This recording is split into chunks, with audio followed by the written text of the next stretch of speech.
going on, everyone? Hope you're having a good day. This episode is going to be about a gentleman by the name of Nikola Tesla. I saw an interesting documentary about him last night. One of my friends told me to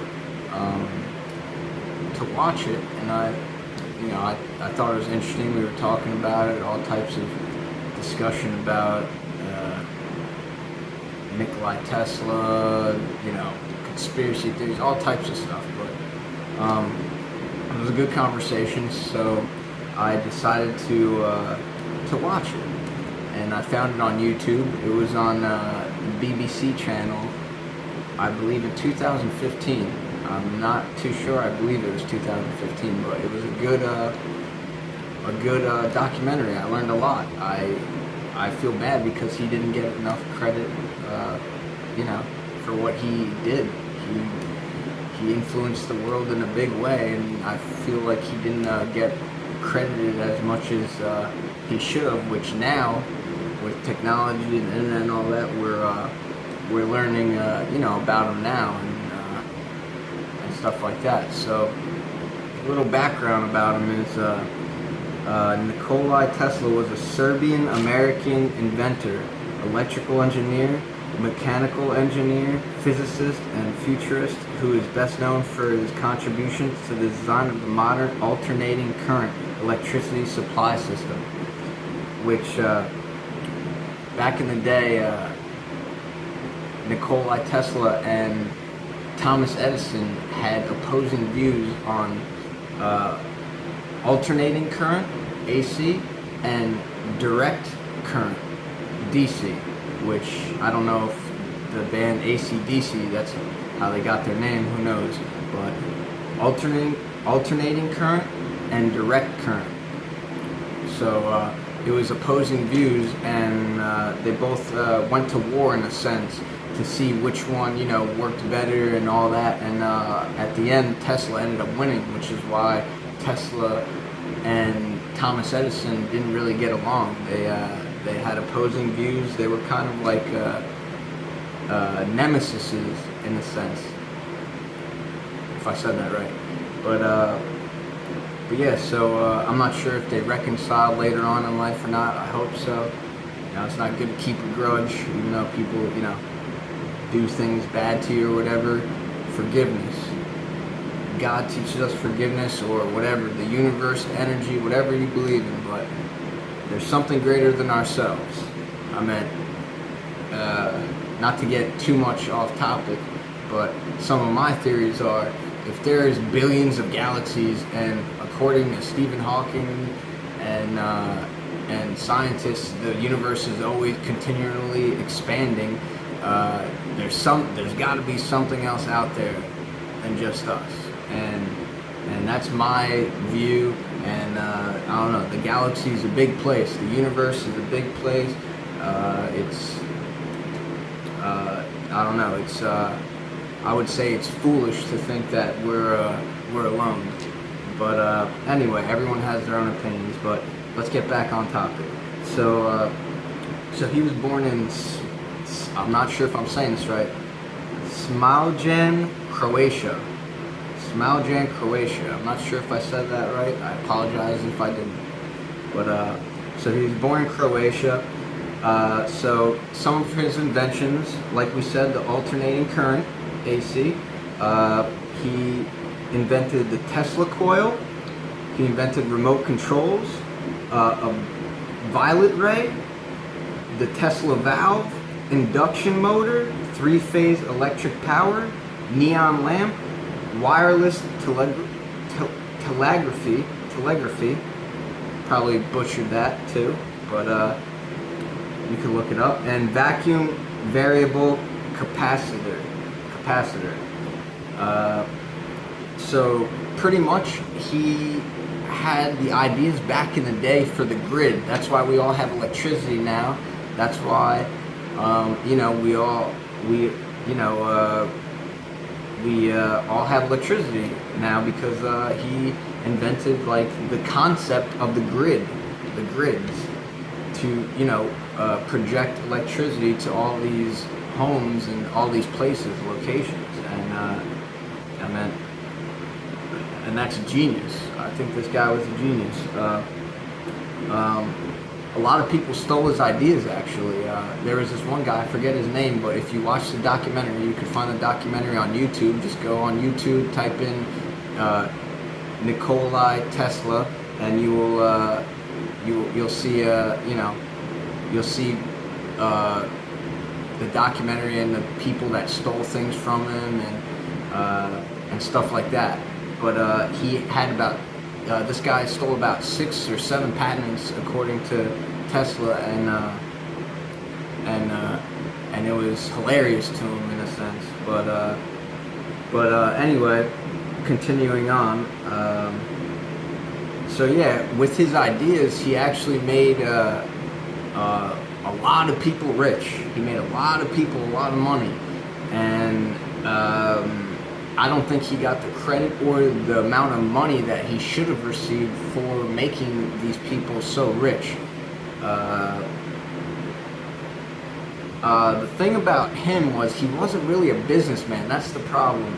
Like, he concentrated more on his inventions. He was more concentrated on his inventions, but he didn't really see the business side of it. That's like someone in the music industry getting into music, writing music, but not seeing the business side.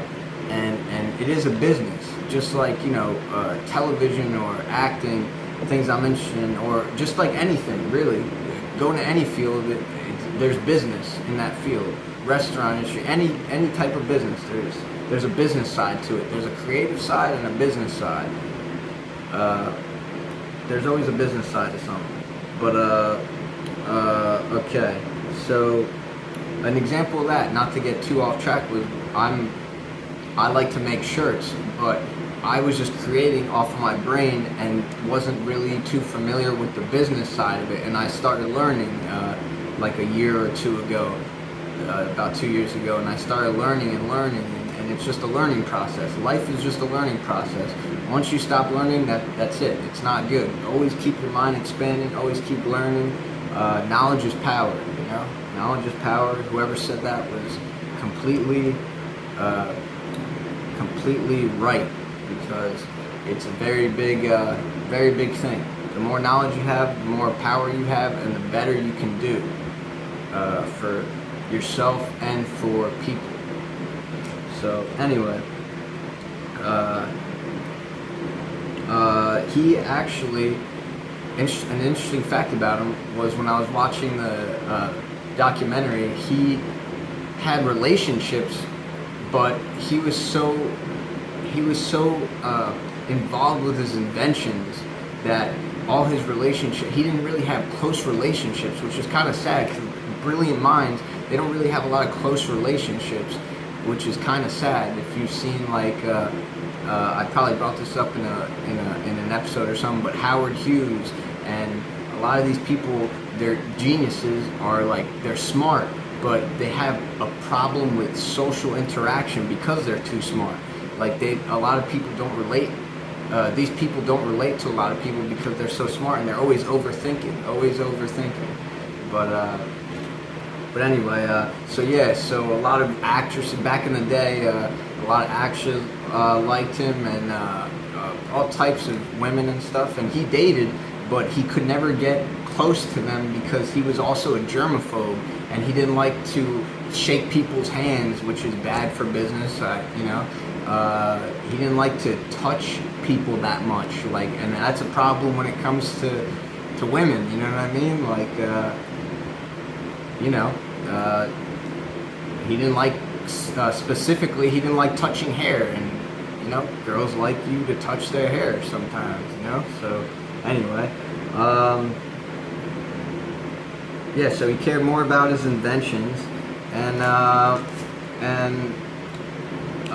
so that was some notes I had, but really it was a great documentary. I think everyone should watch it. It put the spark back in me. It made me more ambitious. It made me concentrate more on what I'm supposed to do. I've been in a slump these maybe a week or two, just a lot of things going on in my personal life and all that, but you know, it's kind of like my thing, anti-gravity. Nothing can hold you down. Just don't let anything hold you down. Always keep expanding, expand your mind. Just keep thinking, and just be a better version of you. Every day that you're here on this planet, just be a better version of you. And you know, anything can happen. Life is not guaranteed, so just be the best person you could be, to people, to yourself, to your family. Just be a good person in life. Just you know, do what you got to do and be a good person while you're doing it, because that's possible. So yeah, I would urge everyone to watch that, and yeah, so I just thought I would make an episode about him because I think he was very influential. We wouldn't have a lot of things that we have now if it wasn't for him. Like he created first, for example, the first remote control boat. I mean, as a kid, I loved the remote control boat. I loved remote control cars. I loved remote control planes, helicopters. So he made that, and wireless communication. Like we probably would not have wireless internet or radio or TV if it wasn't for him. You know what I mean? Because he came up with these concepts that back in the day people thought he was crazy, but then look at him now. He's still in history, and his name's still alive, because people back then might have thought he was crazy, but he made all this stuff for us today. So in fact, he was a genius. He wasn't in the social norm. So it's good to be original. We're all original. I feel like the school system and things nowadays are like trying to keep us suppressed, our thoughts suppressed, when we're all original. When we're born and we're little kids, we have imagination up to the sky, and then life comes in and it tells us how we should live, how we should do that, how we should do that. No, we're all original. Do what you need to do, and if you have a dream, follow your dream, because at the end of the day, you're either working for someone or you're working for your own dream. And I just want to stress that. And yeah, so I urge everyone to watch that documentary. You could go on YouTube and watch it. It was on the BBC channel, I believe, in 2015. And yeah, I think it will, just like it inspired me watching it, I think it will inspire you. So take a watch and tune in next time for another episode. Have a beautiful day.